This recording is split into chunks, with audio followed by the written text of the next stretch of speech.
Assalamualaikum warahmatullahi wabarakatuh. Kami dari kelompok 2 mata kuliah promosi kesehatan kelas B. Kali ini kami akan menampilkan role play di Panti Werda mengenai pola hidup sehat pada lansia. Saya Humaida Gita Chandra Kirana, NIM 201071194 berperan sebagai pembawa acara. Saya Rana Rozana dengan NIM 104 sebagai penyuluh 1. Saya Fionita Apriliana dengan NIM 20107111006 berperan sebagai penyuluh 2. Saya Trisna Yudia Pasha dengan NIM 054 sebagai penyuluh 3. Saya Mulia Inaya dengan NIM 027 sebagai lansia 1. Saya Misha Trutami dengan NIM 20107111078 sebagai lansia 2. Selamat menyaksikan. Assalamualaikum warahmatullahi wabarakatuh. Selamat pagi dan salam sejahtera bagi kita semua. Terima kasih yang sebesar-besarnya saya ucapkan atas kehadiran Oma dan Opa semua di sini pada acara penyuluhan dengan materi pola hidup sehat pada lansia. Sebelumnya, saya akan memperkenalkan tim penyuluh yang terdiri dari Rana Rozana, Fionita Apriliana, Trisna Ayudia Fasya, dan saya sendiri, Humaida Gita Chandra Kirana, selaku pembawa acara yang akan mengatur jalannya acara penyuluhan ini. Kami harap Oma dan Opa semua dapat mengikuti dan memperhatikan dengan seksama sampai akhir acara nanti, supaya materi yang kami berikan dapat tersampaikan dan dipahami dengan baik. Tanpa berlama-lama lagi, saya serahkan kepada tim penyuluh untuk menyampaikan materi mengenai pola hidup sehat pada lansia. Baik, saya ucapkan terima kasih kepada Humaida Gita selaku pembawa acara. Pertama-tama, selamat pagi kepada Oma dan Opa semua yang hadir di sini. Saya Rana Rozana adalah tim penyuluh bersama 2 rekan saya yang lain. Kami di sini akan memberikan sedikit sosialisasi tentang pola hidup sehat bagi Oma dan Opa sekalian. Semoga Oma dan Opa di sini dapat memahami apa yang kami sampaikan dengan baik. Judul yang saya akan sampaikan, pola hidup sehat dengan menerapkan personal hygiene pada lansia. Pola hidup sehat adalah upaya untuk memberdayakan anggota rumah tangga agar sadar, mau serta mampu melakukan perilaku hidup sehat. Gaya hidup sangat mempengaruhi penampilan untuk menjadi awet muda dan panjang umur atau sebaliknya. Terutama menerapkan personal hygiene atau perawatan diri ini sangatlah penting. Tidak dapat disangkal banyak kendala yang dihadapi manusia dan memasuki pertambahan usia dan mulai menua. Bahkan ketajaman penglihatan manusia sudah berkurang sejak berusia 40 tahun. Keadaan ini tidak dapat dihindari, namun mudah diatasi dengan menggunakan kacamata. Masa tua bagi sebagian masyarakat adalah masa-masa yang menakutkan. Oleh karena itu, berbagai upaya dilakukan untuk menyiapkan investasi kesehatan di usia tua. Penuaan adalah sebuah proses alami, setiap orang akan mengalami fase yang mengarah kepada penuaan. Seseorang dianggap berhasil menjalani proses penuaan jika dapat terhindar dari berbagai penyakit. Organ tubuhnya dapat berfungsi dengan baik, serta kemampuan berpikirnya kognitif masih tajam. Para usia lanjut yang berhasil mempertahankan fungsi gerak dan berpikirnya dianggap berhasil menghadapi penuaan sehingga dapat bekerja aktif, terutama di sektor informal. Mereka biasanya dapat berbagi pengalaman dan telah mencapai tahap perkembangan psikologis di mana mereka dianggap bijaksana menyikapi kehidupan dan mendalami kehidupan spiritual. Agar tetap aktif sampai tua, sejak muda seseorang perlu mempertahankan kemudian pola hidup sehat dengan menerapkan personal hygiene seperti merawat mata, gigi dan mulut, rambut, kuku, kesehatan jiwa, dan lain-lain. Rencana hidup yang melatih realistis seharusnya sudah dirancang jauh sebelum memasuki masa lanjut usia. Paling tidak, individu sudah punya bayangan aktivitas apa yang akan dilakukan kelak bila pensiun sesuai dengan kemampuan dan minatnya, dengan menjaga kesehatan fisik, mental, spiritual, ekonomi, dan sosial. Seseorang dapat memilih masa tua yang lebih membahagiakan, terhindar dari banyak masalah kesehatan. Pola hidup bisa mempengaruhi terjadinya proses penuaan. Misalnya, pola hidup tidak bersih seperti jarang sikat gigi, menggunting kuku, keramas, dan lain-lain. Akibatnya tubuh menjadi kotor dan dapat menimbulkan berbagai kuman dan penyakit. Untuk menghindari adanya kuman dan penyakit dalam tubuh, kita harus menerapkan pola hidup sehat dengan personal hygiene. Selanjutnya mengenai apa saja sih yang menjadi faktor-faktor yang dapat mempengaruhi pola hidup sehat pada lansia akan dijelaskan oleh rekan saya selanjutnya kepada Fianita Apriliana. Dipersilahkan. Ya, baik, terima kasih Rana Rozana selaku pemateri pertama atas pemaparan mengenai pola hidup sehat dengan menerapkan personal hygiene sebagai materi pembuka. Baik, Oma dan Opa sekalian, saya lanjutkan ya. Jadi selanjutnya saya akan memaparkan mengenai apa saja sih faktor-faktor penting yang mempengaruhi pola hidup sehat pada lansia. Jadi faktor yang pertama itu ada faktor makanan. Pada usia lanjut sudah dimulai pada usia 40 tahun. Karena perkembangan fisik akan menurun, tetapi perkembangan mental terus berlangsung. Mulai saat itulah kita harus bisa menahan diri untuk tidak mengkonsumsi makanan yang hanya disukai dan memberi kepuasan, tetapi memikirkan akibat dalam tubuhnya.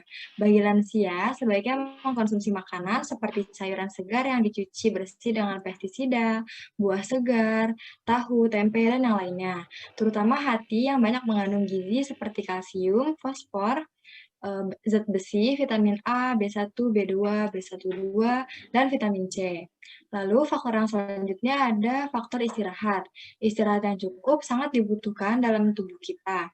Orang lansia harus tidur 5-6 jam sehari. Banyak orang kurang tidur jadinya lemes, tidak semangat, lekas marah, dan stres. Bila kita kurang tidur, hendaknya diisi dengan ekstra makan. Dan apabila tidur terganggu, perlu dikonsultasikan kepada tenaga kesehatan. Lalu selanjutnya ada olahraga. Olahraga yang teratur apapun itu baik untuk kesehatan kita, seperti senam, berenang, jalan kaki, yoga, dan lain-lain. Berolahraga bersama orang lain lebih menguntungkan karena dapat bersosialisasi, berjumpa dengan teman-teman, dan mendapat kenalan baru. Dapat mengadakan kegiatan lainnya juga seperti berwisata dan makan bersama. Selain fisik sehat, jiwa juga terisi, membuat kita merasa muda dan sehat di masa tua. Lalu faktor selanjutnya ada faktor perilaku. Perilaku yang dianjurkan itu diantaranya mendekatkan diri kepada Allah atau Tuhan Yang Maha Esa, lalu mau menerima keadaan, sabar dan optimis, serta meningkatkan rasa percaya diri dengan melakukan kegiatan yang sesuai dengan kemampuan, lalu menjalin hubungan yang teratur dengan keluarga dan sesama, olahraga ringan tiap hari, makan sedikit tapi sering, dan pilih makanan yang sesuai, serta banyak minum, lalu berhenti merokok dan minum minuman keras, minum obat sesuai dengan anjuran dokter atau petugas kesehatan yang lain, lalu mengembangkan hobi sesuai kemampuan, dan memeriksakan kesehatannya secara teratur. Lalu yang kedua ada perilaku yang kurang baik yang tidak seharusnya dilakukan, yaitu ada pemarah, merasa tidak puas, murung, dan putus asa, menyendiri, kurang gerak, makan yang tidak teratur dan kurang tidur, terus melanjutkan kebiasaan merokok dan minum minuman keras, minum obat renang dan penghilang rasa sakit tanpa aturan, lalu melakukan kegiatan yang melebihi kemampuan, serta tidak memeriksakan kesehatannya secara teratur. Nah, jadi seperti itu ya, Oma dan Opa sekalian, bahwasanya faktor-faktor yang mempengaruhi itu sangat beragam, ada yang positif, ada juga yang negatif. Jadi sudah jelas ya, untuk yang positif, kalau bisa konsisten dijalankan terus-menerus, agar pola hidup sehat dapat secara konsisten diterapkan dalam aktivitas sehari-hari.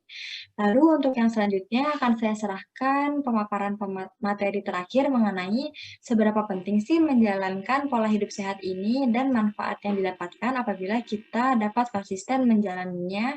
Kepada pemateri terakhir, kepada Trisna Ayu, saya persilahkan.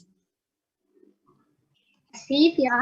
Selanjutnya, saya akan memaparkan tentang pentingnya menjalankan pola hidup sehat dan manfaat yang akan didapatkannya. Nah, pentingnya pola hidup sehat terutama perhatikan kebersihan diri dalam tubuhnya, maka akan terlihat bersih dan terawat. Baik Oma dan Opa, kita mulai belajar dari yang paling dasarnya terlebih dahulu ya, yaitu dengan mencuci tangan. Oma dan Opa pasti sudah sering mencuci tangan kan, baik sebelum makan atau sesudah makan. Nah, setelah memegang sesuatu yang berdebu dan lain-lain. Tetapi apakah cara mencuci tangan Oma dan Opa sudah benar atau sesuai dengan Kemenkes? Nah, kali ini saya akan mengajarkan bagaimana cara cuci tangan yang benar. Cara mencuci tangan yang benar sesuai dengan Kemenkes yaitu ada 6 langkah di antaranya yaitu pertama, basahi tangan, gosok sabun pada telapak tangan, kemudian usap dan gosok kedua telapak tangan secara lembut dengan arah menggunakan. Yang kedua, usap dan gosok juga kedua punggung tangan secara bergantian. Yang ketiga, gosok sela-sela jari tangan hingga bersih. Yang keempat, bersihkan ujung jari secara bergantian dengan posisi saling mengunci. Yang kelima, gosok dan putar kedua ibu jari secara bergantian.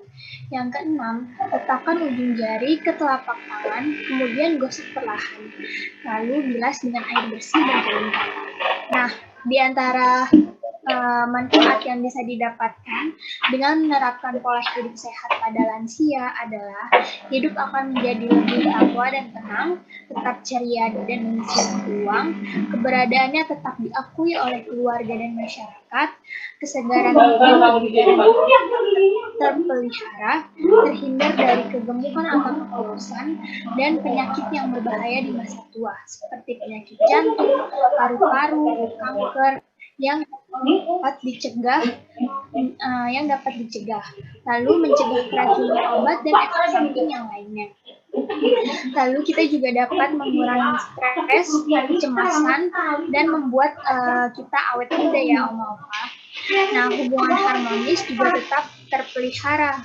Lalu gangguan kesehatan dapat diketahui dan diatasi segera.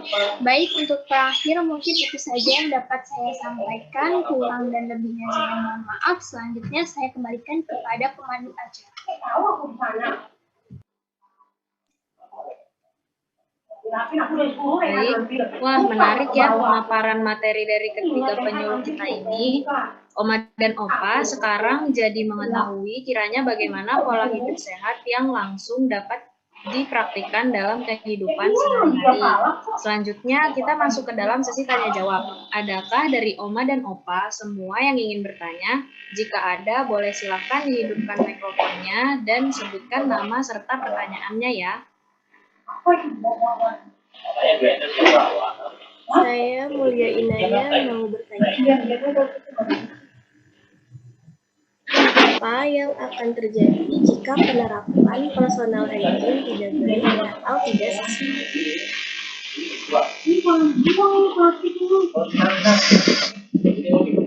Baik, terima kasih Oma atas pertanyaannya. Jadi jika personal hygiene dilakukan secara tidak sesuai atau tidak baik, akan mempermudah tubuh terserang berbagai penyakit seperti penyakit kulit, penyakit infeksi, penyakit menular, dan penyakit saluran cerna atau bahkan menghilangkan fungsi bagian tubuh tertentu.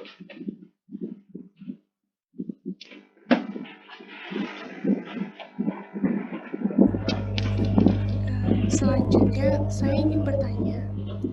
Saya Misha, bagaimana jika lansia sulit untuk makan dengan beberapa penyebab seperti sulit mengunyah karena gigi sudah tidak ada?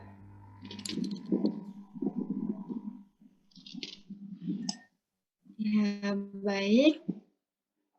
Terima kasih Oma atasnya. Jadi jika sulit untuk mengunyah, Oma dan Opa yang ada di sini bisa makan makanan yang lunak dan tidak keras seperti bubur. Atau Oma dan Opa juga bisa menghancurkannya terlebih dahulu atau mencincang makanan tersebut terlebih dahulu agar bisa dimakan oleh Oma dan Opa yang giginya sudah tidak ada. Seperti itu. Terima kasih. Ya, baik. Sesi tanya jawab telah selesai dan tidak terasa kalau kita sudah hampir sampai di penghujung acara. Sebelum menutup, izinkan saya menyimpulkan dari segala rangkaian acara yang telah kita lalui.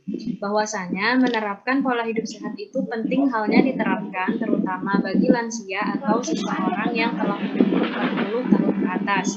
agar proses penuaan dan masalah kesehatan yang datang dapat diminimalisir sehingga Oma dan Opa bisa hidup sehat dan bugar di masa tua. Tidak lupa juga ada faktor-faktor di belakangnya yang dapat mempengaruhi penerapan pola hidup sehat, seperti ada makanan, istirahat, olahraga, dan perilaku. Mengetahui akan pentingnya penerapan pola hidup sehat ini dapat membuat kita sadar akan beragam manfaat yang akan didapatkan nantinya. Baik, dengan berakhirnya acara ini, berakhir pula pertemuan kita pada pagi hari ini. Saya dan tim pamit undur diri, mohon maaf apabila ada salah kata dan perbuatan baik yang disengaja maupun yang tidak disengaja. Wassalamualaikum warahmatullahi wabarakatuh. Salam sehat semuanya.